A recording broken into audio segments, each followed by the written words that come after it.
Good morning, world, and all who inhabit it.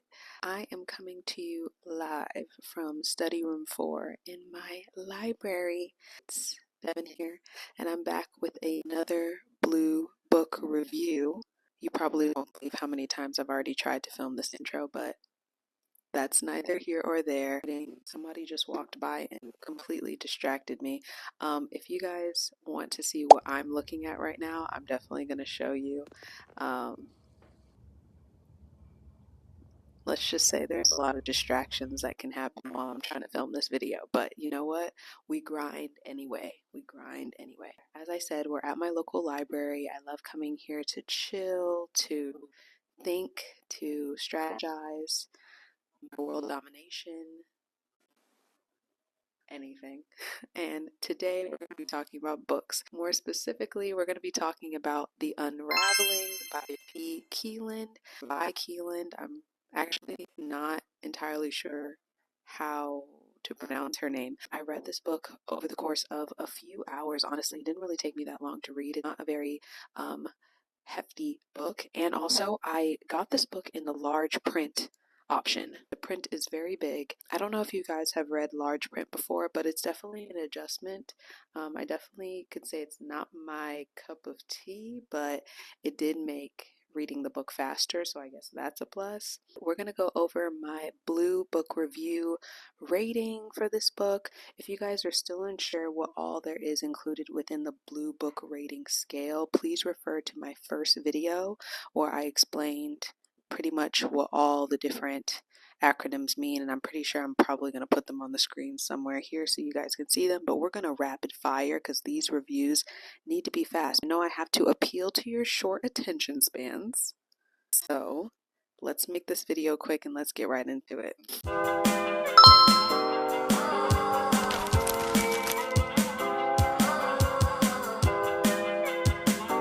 Who was going to tell me that I was wearing my headphones on this whole entire time and there's literally nothing playing within them?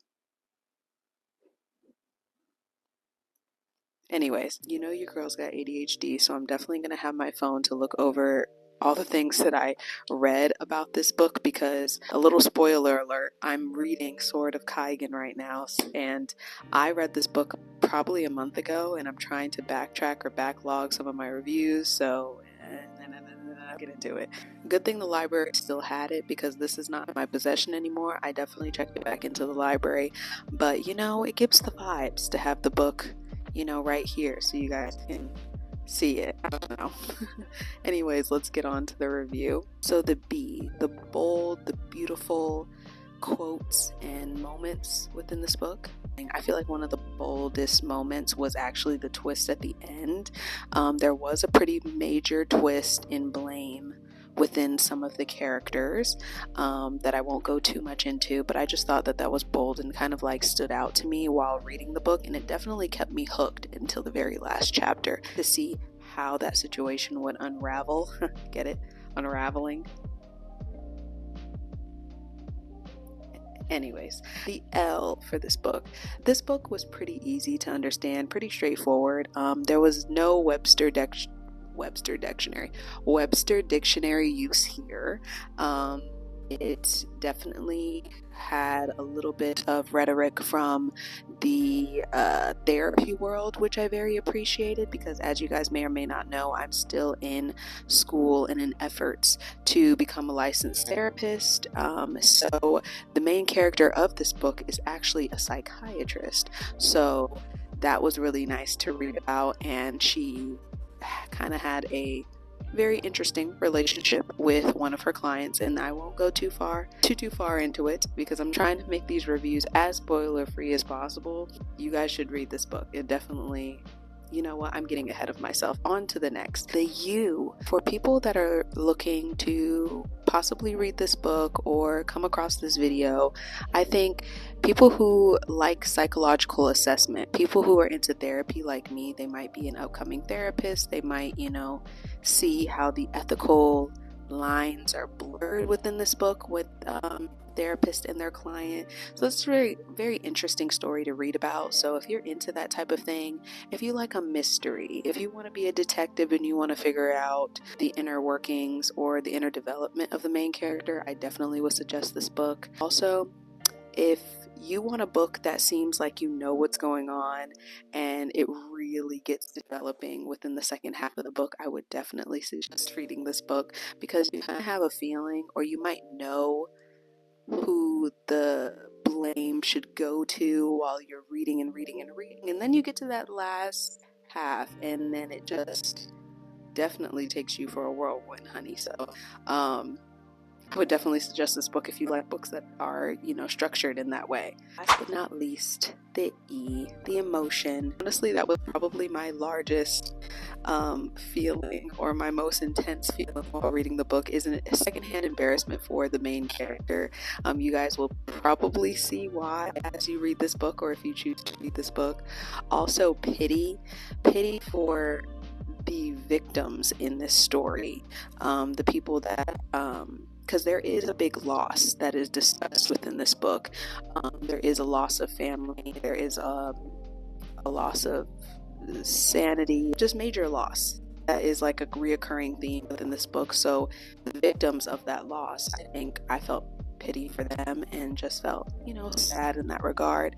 This is kind of borderline reality in some of the main rhetorics and themes of this book. So it was definitely a little sad at times, because she is a psychiatrist, and because, like I said earlier, or alluded to, that some of the ethical lines between a client and therapist relationship are blurred within the book. It kind of made me upset, because obviously the things that were done in this book probably should never happen in real life, and hopefully they don't happen in real life. So that's what, it just brought a little bit of anger, a little bit of feistiness out of me, but in the best way to read a fictional story, because it definitely kept me hooked to figure out the resolution at the very end. So that was the Blue rating scale. If you guys wanted me to scale this on a 5-star rating scale, I would definitely rate this book a 3. 3-star books are like, good times were had. I definitely don't regret reading this book, but would I pick it up again? Maybe not. And this is my first book that I've ever read of V. Keeland, or by Keeland, so I'm definitely interested into finding more under her discography, to see if I enjoy reading other books of hers, because this is my one and only first impression of her work. If you guys have read V. Keeland, please let me know, and please let me know what book to read next of hers, if you feel like I would rate it higher. But so far, this book was definitely a 3 stars. Thank you guys for watching this series and coming to episode 2 of Blue Book Reviews. I will try to post this on Monday. If I don't, then you guys can bully me in the comments.